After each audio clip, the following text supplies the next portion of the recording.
Puluhan massa yang tergabung dalam pegiat demokrasi Macan Tutul geruduk kantor Kejaksaan Tinggi Sumatera Selatan.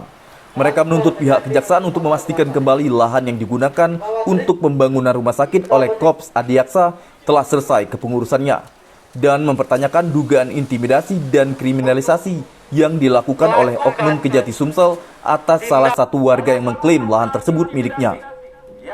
Dalam orasi juga meminta pihak Kejaksaan Tinggi Sumatera Selatan untuk melakukan penghentian sementara atas pengerjaan pembangunan rumah sakit. Juga meminta pihak kejaksaan untuk menegakkan keadilan tanpa ada pihak yang dirugikan.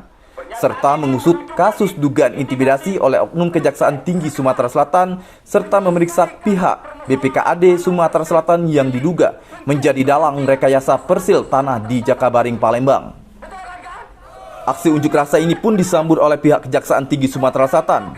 Fani selaku Kasipenkum Kejati Sumsel mengatakan terkait tuntutan pada aksi ini akan ia sampaikan kepada pimpinan.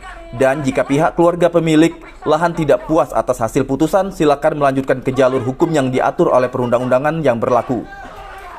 Dari kejaksaan tidak ada tanggapan. Tadi itu hanya menanggapi bahwa aspirasi kami pada hari ini akan disampaikan kepada Bapak Kepala Kejaksaan Tinggi Provinsi Sumatera Selatan.